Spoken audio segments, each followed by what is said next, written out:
आज की वीडियो में हम आपको कंजक्शन से रिलेटेड ऐसी ऐसी बातें बताएंगे जो आपने कभी सुनी नहीं होगी या कभी आपने विचार नहीं की होगी। और यकीन मानिए, अगर आप ये वीडियो देखते हैं तो आपको कंजक्शन का बहुत सारा ऐसा भ्रम जो आपके मन में बहुत पहले से है वो आज दूर हो जाएगा। तो आप मेरे वीडियो को इस पूरा देखिए और कंजक्शन से रिलेटेड आज के बाद आप कोई गलती मिस्टेक नहीं करेंगे और बहुत सटीक विश्लेषण कंजक्शन का इसमें मैं आपके लिए कर रहा हूं। आपके सामने एक सेंटेंस लिखा है, देखिए लिखा है he had scarcely hardly reached home when it began to rain. वह मुश्किल से घर पहुंचा ही था कि बारिश होने लगी। इसका हिंदी होगा कि वह हार्डली या स्केर्सली का मतलब होता है मुश्किल से, वह मुश्किल से घर पहुंचा ही था कि बारिश होने लगी, कि उसी समय बारिश होने लगी। ये आपका सेंटेंस लिखा हुआ, ये सेंटेंस आपका पूरी तरह से करेक्ट है, इसमें कोई मिस्टेक या एरर नहीं है। प्रश्न ये है कि इसमें अगर कहा जाए कि कंजक्शन कौन है, कंजक्शन बताइए, तो बहुत सारे लोग कहेंगे कि कंजक्शन आपका ये है हार्डली या स्केर्सली, और बहुत सारे लोग कहेंगे कि कंजक्शन आपका व्हेन है। ठीक, तो कुछ लोग कहेंगे कि कंजक्शन आपका स्केर्सली या हार्डली, दोनों में से एक ही रहेगा। अगर ये लिखेंगे तो ये मत लिखिए, ये लिखेंगे तो ये मत लिखिए।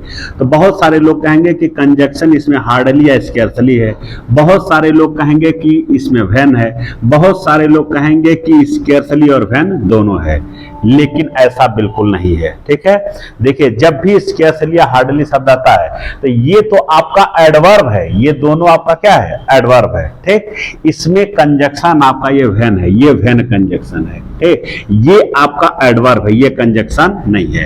अगर ये कंजक्शन होता, अगर ये कंजक्शन होता तो इसके बाद सब्जेक्ट प्लस वर्ब आना चाहिए था। ये आपका कंजक्शन है, कंजक्शन इसमें है। अब ये कंजक्शन है तो इसमें देखिए इसके बाद ये आपकी सब्जेक्ट है और ये आपका वर्ब है, तो ये कंजक्शन है, इसमें एक क्लॉज आपका बना दिया। ठीक है, और देखिए इसमें ये आपका क्लॉज बना दिया और एक क्लॉज आपका यहां से आपका यहां तक हो गया, एक क्लॉज। अगर ये कंजक्शन होता तो फिर ये यहां क्लॉज बनाता। ठीक, तो इसका मतलब क्या हुआ कि ये कंजक्शन है, अगर कंजक्शन होता तो यहां सब्जेक्ट वर्ब होना चाहिए था। यहां देखिए सब्जेक्ट वर्ब के आगे नहीं दिया हुआ है, आज समझ में, तो इसमें कंजक्शन आपका व्हेन है। अब दूसरा कि अगर ये कंजक्शन है तो कंजक्शन दो सेंटेंस को जोड़ते हैं। इस व्हेन ने क्या किया है कि एक सेंटेंस हमारा ये है इसको और एक सेंटेंस हमारे ये दोनों को जोड़ा हुआ है। ठीक, जिसमें से जब भी दो क्लॉज एक साथ आएंगे, एक क्लॉज आपका ये है और एक क्लॉज आपका ये है, जब भी दो क्लॉज एक साथ आएंगे तो उन दोनों का कुछ ना कुछ नाम होगा। आप नामकरण करिए, इसमें क्लॉज अलग अलग छांटिए, अभी आपको कंफर्म हो जाएगा। तो इसमें देखिए ये आपका सबऑर्डिनेट क्लॉज है, तो इसका मतलब नहीं, सॉरी, ये आपका सबऑर्डिनेट कंजक्शन है, तो इसका मतलब आगे ये आपका सबऑर्डिनेट क्लॉज बन गया। तो जब ये सबऑर्डिनेट क्लॉज हो गया तो ये आपका प्रिंसिपल क्लॉज है, यहां से लेके होम तक ये आपका प्रिंसिपल क्लॉज है। ठीक है, तो देखिए मेरे बताने का मतलब ये था कि बहुत लोग ये कंफ्यूज हो जाते हैं कि इसमें कंजक्शन आपका स्केर्सली या हार्डली है, जबकि ऐसा नहीं है। कंजक्शन आपका इसमें व्हेन है। क्या है, व्हेन है। इसीलिए पढ़ाया जाता है तो बताया जाता है कि हार्डली और स्केर्सली आएगा तो इसके साथ में यहाँ पर व्हेन लगना जरूरी है, व्हेन लगना जरूरी है। अब देखिए इस हार्डली और स्केर्सली यहाँ सेंटेंस के बीच में लिखा हुआ है। ठीक है, ये दो सेंटेंस को कनेक्ट नहीं कर रहे, जोड़ नहीं रहे। अगर हम चाहे तो हार्डली और स्केर्सली को सेंटेंस के स्टार्टिंग में भी लिख सकते हैं। ठीक है, तो देखिए ये एडवर्ब है, इसको हम स्टार्टिंग में भी ले सकते हैं, लेकिन स्केर्सली और हार्डली जो होता है ये आपका निगेटिव शब्द होता है, ये आपका निगेटिव, इसका प्रयोग हम लोग निगेटिव सेंस में करते हैं, तो ये आपका निगेटिव वर्ड में आएगा। और देखिए अगर हम हार्डली और स्केर्सली को चाहें तो सब्जेक्ट के पहले यहां भी लिख सकते हैं। ठीक है, लेकिन एक चीज याद रखिए, जब भी हम सब्जेक्ट के पहले किसी भी निगेटिव शब्द को लिखेंगे, सब्जेक्ट के पहले किसी भी निगेटिव शब्द को लिखेंगे तो उसके आगे की रचना इन्वर्जन ले लेगी। क्या लगी, इन्वर्जन। इन्वर्जन मतलब इंट्रोगेटिव हो जाएगी। क्या हो जाएगी, इंट्रोगेटिव हो जाएगी। ठीक है, मैंने क्या कहा कि कोई भी निगेटिव शब्द अगर किसी सब्जेक्ट के स्टार्टिंग में आएगा तो उसके आगे की रचना आपको इंट्रोगेटिव लिखनी पड़ेगी। ठीक, देखिए यहां पर अगर हम चाहें तो स्केर्सली हार्डली को ही के पहले ला सकते हैं, स्केर्सली या हार्डली, दोनों एक ही चीज है, हार्डली। अब इसके बाद अगर हम ही लिखते हैं, he had reached home, reached home, अब ये आपका सेंटेंस रॉन्ग है, गलत हो गया। गलत क्या हो गया कि सब्जेक्ट के पहले आपका, सब्जेक्ट के पहले आपका निगेटिव वर्ड आ गया। क्या आ गया? निगेटिव। तो जब भी सब्जेक्ट के पहले निगेटिव वर्ड आएगा तो ये कि ये जो रचना है ये आपकी इंट्रोगेटिव हो जाएगी। ठीक, देखिए यहाँ इंट्रोगेटिव में इसलिए गलत है। इसको अगर करेक्ट करना हो तो ये जो ही हैड रीच्ड होम लिखा है इसको इंट्रोगेटिव बना दीजिए। किसी भी सेंटेंस को इंट्रोगेटिव बनाना है तो हम हेल्पिंग वर्ब को उठा के सब्जेक्ट के पहले लिख देते हैं। तो अभी हैड को उठा करके आप यहाँ कर दीजिए, अभी सेंटेंस आपका सही हो जाएगा। तो इसको करेक्ट करेंगे तो ऐसे, हैड आप यहाँ लिखिए, had he reached home, when बाकी आपका सेम रहेगा। ठीक, तो कुल मिला के हमारे बताने का मतलब ये था कि स्केर्सली और व्हेन एक साथ आता है तो इसमें व्हेन कंजक्शन होता है, ना कि स्केर्सली और हार्डली होता है। अब आगे चलिए, अगला सेंटेंस देखिए आपके सामने लिखा है, no sooner he saw a lion than he, no sooner he saw a lion comma he ran away. हमको पढ़ाया जाता है कि जब भी सेंटेंस में नो सूनर का प्रयोग करेंगे तो इसके साथ में हमको देन लगाना पड़ेगा। क्या लगाना पड़ेगा? देन लगाना पड़ेगा। ठीक है, तो पहला क्वेश्चन हमारा देखिए कि अगर नो सूनर लिखा हुआ है, अगर नो सूनर लिखा हुआ है और ये नो सूनर कहाँ लिखा है? सब्जेक्ट के पहले लिखा है, सब्जेक्ट के पहले लिखा है। अभी थोड़ी देर पहले बताएं कि अगर सब्जेक्ट के पहले कोई भी निगेटिव वर्ड, नो, नेवर, ठीक, नो, नेवर, हार्डली, स्केर्सली, कोई भी निगेटिव वर्ड अगर सब्जेक्ट के पहले आता है तो उसके आगे की रचना इंट्रोगेटिव की होनी चाहिए। तो इसमें पहला मिस्टेक आपका यही है कि सेंटेंस में सब्जेक्ट के पहले नो निगेटिव है तो ये आपका इंट्रोगेटिव होना चाहिए। तो पहला मिस्टेक आपका ये है। ठीक है, तो इसको हम करेक्ट करते हैं तो ये हो जाएगा आपका नो सूनर, और इसको इंट्रोगेटिव बनाइए। ये आपका पास्ट इंडेफिनिट टेंस है क्योंकि वर्ब की सेकंड फॉर्म लिखा है। किसी भी सेंटेंस को इंट्रोगेटिव बनाना है तो हेल्पिंग वर्ब को उठा करके हम सब्जेक्ट के पहले लिखते हैं। पास्ट इंडेफिनिट का हेल्पिंग वर्ब डिड होता है, डिड को उठा करके आप यहाँ लिखिए तो ये हो जाएगा आपका डिड और ये हो जाएगा ही। और जब डिड लगाएंगे तो ये फर्स्ट हो जाएगा, सी ए लायन। ठीक, अब देखिए नो सूनर के साथ कामा नहीं लगेगा, कामा नहीं लगेगा। क्यों? क्योंकि देखिए इसमें दो सेंटेंस है, एक सेंटेंस आपका ये है और एक सेंटेंस आपका ये है, लास्ट में आपका फुल स्टॉप लगा है। तो ये दो सेंटेंस जब एक साथ लिखते हैं तो हमको कंजक्शन लगा करके जोड़ना पड़ता है, कंजक्शन लगा करके जोड़ना पड़ता है। तो इसमें कंजक्शन कहाँ है? बहुत सारे लोग ये मानते हैं कि इसमें ये जो नो सूनर लगा है यही कंजक्शन है, जबकि ऐसा नहीं है। नो सूनर आपका कंजक्शन नहीं है। तो अगर ये कंजक्शन नहीं है, ठीक, तो आपका एक सेंटेंस ये हो गया और आगे आप लिखेंगे ये ही रैन अवे, एक सेंटेंस आपका ये हो गया। तो दोनों को जोड़ेगा कौन? जोड़ने के लिए हमको कंजक्शन चाहिए और यहां पर कंजक्शन नहीं दिया। तो इसका मतलब हो गया कि नो सूनर कंजक्शन नहीं है तो फिर यहां अलग से आपको कंजक्शन लिखना पड़ेगा। हम लोग नो सूनर के साथ देन का यूज करते हैं। किसका यूज करते हैं? देन का। अब क्वेश्चन ये उठता है कि नो सूनर के साथ देन ही क्यों लगता है? देन ही क्यों लगता है?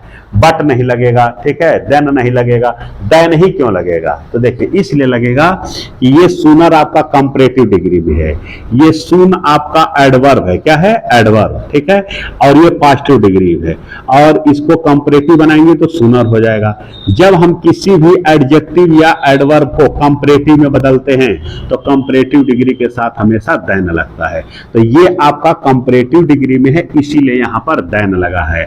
अब इसमें देन आपका कंजक्शन है। देन क्या है? कंजक्शन है और ये सबऑर्डिनेट कंजक्शन है। कौन सा कंजक्शन है? सबऑर्डिनेट। तो ये आपका सबऑर्डिनेट क्लॉज आपका बन गया। क्या बन गया? सबऑर्डिनेट। तो ये आपका तब क्या हुआ? ये आपका प्रिंसिपल क्लॉज हो गया। तो नो सूनर से लेकर के लायन तक आपका प्रिंसिपल क्लॉज है और देन से लेके अवे तक ये आपका सबऑर्डिनेट क्लॉज है। तो इसमें हमको ये बताना था कि नो सूनर के साथ हम देन लगाते हैं तो देन कंजक्शन होता है, नो सूनर कंजक्शन नहीं होता है। और नो सूनर के साथ देन ही क्यों लगता है? क्योंकि ये कंपैरेटिव डिग्री है, कंपैरेटिव डिग्री के साथ देन का प्रयोग करते हैं। तीसरा कि नो सेंटेंस को इंट्रोगेटिव क्यों बनाया गया है? क्योंकि सेंटेंस की शुरुआत किसी निगेटिव वर्ड से हुई है, इसीलिए इसको इंट्रोगेटिव बनाया गया है। ठीक, अब अगली चीज आइए दिखाता हूं। देखिए आपके सामने बोर्ड पर कुछ कंजक्शन लिखे हुए हैं। ये देखिए, ये ऐसे कंजक्शन हैं जो हमेशा पेयर में आते हैं। पेयर मतलब जोड़े में आते हैं, इसीलिए इनको कोरिलेटिव कहा जाता है। देखिए, जब भी आइदर आएगा तो आइदर के साथ आर आएगा, नाइदर के साथ नार आएगा, नॉट ओनली के साथ बट आल्सो आएगा, बोथ के साथ एंड आएगा। कहने का मतलब कि अगर बोथ आया तो इसके साथ में एंड ही आ सकता है, but, then, but also, or, nor कुछ नहीं आएगा। नॉट ओनली अगर दिया है तो आगे बट आल्सो ही आएगा इसके साथ, एंड, नार, आर ये सब नहीं आएगा। नाइदर दिया है तो इसके साथ में नार ही लगेगा, बाकी लोग नहीं लगेंगे। आइदर दिया है तो इसके साथ आर ही लगेगा, बाकी लोग नहीं लगेंगे। तो ये हमेशा पेयर में आते हैं। इसका पेयर इसके साथ है, इसका पेयर इसके साथ है, इसका पेयर इसके साथ है, इसका पेयर इसके साथ है। ये सब कोरिलेटिव है। कोरिलेटिव मतलब ये हमेशा जब भी आएंगे पेयर में ही आएंगे। ठीक है, अब आगे आ जाइए। हमको इसमें ध्यान का रखना चाहिए कि ये कोरिलेटिव है। तो देखिए, जो पार्ट्स एक आइदर लिखा है, एक आर लिखा है, तो हमको एक वर्ड यहां लिखना है, एक वर्ड यहां लिखना है। एक वर्ड नाइदर के बाद यहां लिखना है, एक वर्ड नार के बाद यहां लिखना है। एक वर्ड नॉट ओनली के बाद यहां लिखना है, दूसरा बट आल्सो के बाद यहां लिखना है। बोथ के बाद एक वर्ड यहां लिखना है, एंड के बाद एक वर्ड यहां लिखना है। हमको लिखते समय बस एक ही ध्यान रखना चाहिए कि जो पार्ट्स ऑफ स्पीच यहां लिखेंगे वही पार्ट्स ऑफ स्पीच यहां होगा। इस सब के लिए वही रूल है। जो पार्ट्स ऑफ स्पीच यहां होगा वही यहां होगा, जो पार्ट्स ऑफ स्पीच यहां लिखेंगे वही यहां होना चाहिए, जो यहां रहेगा वही यहां। मतलब कि अगर यहां पर कोई नाउन है तो यहां पर नाउन ही आना चाहिए, बाकी कुछ नहीं आना चाहिए। अगर हम यहां नाउन लिख दें और यहां पे प्रोनाउन लिख दें तो अभी गलत हो जाएगा। अगर यहां पर हम एडजेक्टिव लिख दें तो गलत हो जाएगा, प्रीपोजिशन लिख दें तो गलत हो जाएगा। कहने का मतलब कि आइदर के बाद अगर आर नाउन है तो आर के बाद भी नाउन ही आना चाहिए। अगर यहां प्रोनाउन है तो यहां प्रोनाउन ही आना चाहिए। तो सेंटेंस को इस तरह से हम सेट करेंगे कि दोनों के पास एक ही पार्ट्स ऑफ स्पीच आए। ठीक, नॉट ओनली के बाद अगर यहां एडजेक्टिव आ गया तो यहां एडजेक्टिव ही आना चाहिए। अगर यहां एडजेक्टिव आ गया तो यहां एडजेक्टिव, अगर यहां एडवर्ब है तो यहां भी एडवर्ब। मतलब जो पार्ट्स ऑफ स्पीच यहां रहेगा, ठीक, वही पार्ट्स ऑफ स्पीच आपका यहां होना चाहिए। बस इसमें यही चीज का ध्यान रखना चाहिए। अब सट्टे देखिए, यहां लिखा आई सा नाइदर राम नार मोहन। नाइदर के बाद यहां देखिए ये आपका नाउन है, तो नार के बाद मोहन ये भी आपका नाउन है। तो नाइदर के बाद नाउन, नार के बाद भी नाउन, ये आपका करेक्ट हो गया। यहां देखिए he is either happy or sad. Either के बाद यहां एडजेक्टिव है, आर के बाद ही एडजेक्टिव है, ये सेंटेंस आपका करेक्ट हो गया। यहां ये देखिए he not only gave me a book. Not only के बाद यहां गेव वर्ब है, नॉट ओनली के बाद क्या है? वर्ब। यहां देखिए बट आल्सो के बाद नाउन आ गया, ये आपका गलत हो गया। ठीक है, यही क्वेश्चन आपका गलत है। नॉट ओनली के बाद अगर वर्ब है तो बट आल्सो के बाद भी वर्ब आना चाहिए। ठीक, अभी सेंटेंस में सही इसको करेंगे तो यहां वर्ब ला के रख दिया जैसे हो जाएगा। लेकिन इस सेंटेंस में एक ही वर्ब दिया है, एक ही वर्ब दिया है। ठीक, इसलिए यहां वर्ब नहीं लिखा जा सकता। तो इसका मतलब हो गया कि नॉट ओनली का पोजीशन ही हम ऐसी जगह कर दें कि जहां हमको एक ही वर्ब की जरूरत हो। ठीक, एक वर्ब से हमारा काम चल जाए। तो इस नॉट ओनली को उठा करके अगर यहां लाके लिख दिया जाए बुक के पहले, ठीक, यहां लिख देंगे नॉट ओनली, तो नॉट ओनली के बाद बुक नाउन आ जाएगा, और बट आल्सो के बाद आपका नाउन है, भी सेंटेंस सही हो जाएगा। तो इसका आंसर होगा ही gave me not only a book but also money। तो नॉट ओनली ये बुक, तो नॉट ओनली के बाद आपका ये नाउन आ जाएगा, ये आपका बट आल्सो के बाद नाउन है पहले से है। ठीक, यहां देखिए ही हैज रीड, यहां बोथ दिया है तो बोथ के साथ एंड लगा है, यहां तक तो करेक्ट है। लेकिन बोथ के बाद इन प्रीपोजिशन है, एंड के बाद आपका ये नाउन आ गया। क्या आ गया? नाउन। तो अब ये आपका रॉन्ग हो गया। ये आपका प्रीपोजिशन है और ये आपका नाउन है। होना क्या चाहिए, जो यहाँ पार्ट्स ऑफ स्पीच है वही यहाँ होना चाहिए। तो अगर यहाँ प्रीपोजिशन है तो यहाँ भी प्रीपोजिशन होना चाहिए, ठीक है। तो इसको आप सही करेंगे तो यहाँ भी प्रीपोजिशन आप जोड़ दीजिए, अभी सही हो जाएगा। He has read both in India, वह दोनों जगह पढ़ा है, भारत में और इंग्लैंड में। मेक इंग्लिश इन, यहाँ इन आप प्रीपोजिशन लिख दीजिए, इधर भी इन आ गया, इधर भी आना इन आ गया। अभी दोनों सेंटेंस आपका सही होगा, दोनों जगह आपका प्रीपोजिशन।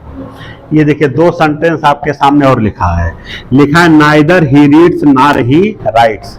अब नाइदर के बाद यहाँ पे देखिए, नाइदर के बाद ही आपका प्रोनाउन है, नाइदर के बाद ही आपका प्रोनाउन है, तो नार के बाद ही आपका प्रोनाउन है। तो इसका मतलब क्या हुआ, नाइदर के बाद अगर प्रोनाउन आ गया तो नार के बाद भी प्रोनाउन आ गया, दोनों एक ही पार्ट ऑफ स्पीच हैं, इस हिसाब से सेंटेंस सही है। लेकिन इस सेंटेंस में एक गड़बड़ी है। गड़बड़ी ये है, यहाँ सेंटेंस ये जो नाइदर है ये सब्जेक्ट के पहले आ गया है, और नाइदर एक निगेटिव वर्ड है। क्या है, निगेटिव वर्ड।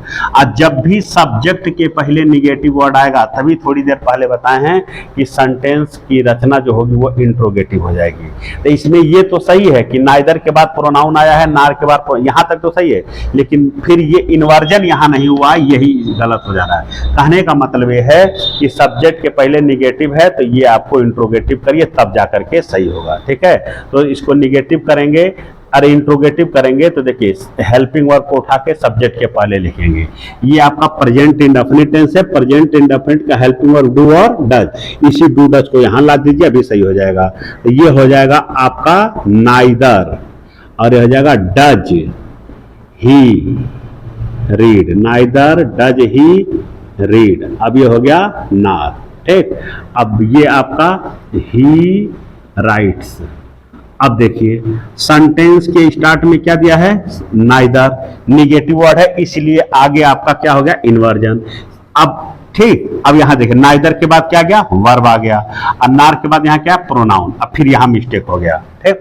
अगर यहां नाइदर के बाद वर्ब है तो यहां भी वर्ब ही आना चाहिए। अब ये गलत हो गया, अब इसको सही करिए, ठीक है, ठीक। तो इसको सही कैसे करेंगे, अब इसको छोड़ दीजिए। ये भी देखिए सब्जेक्ट के पहले नार निगेटिव वर्ड है, सब्जेक्ट के पहले नार आया है, नार क्या है, निगेटिव वर्ड। और जब भी सब्जेक्ट के पहले निगेटिव वर्ड आएगा तो ये आपका इंट्रोगेटिव हो जाएगा। तो ये सही तब होगा जब इसको इंट्रोगेटिव बनाएंगे, ठीक है।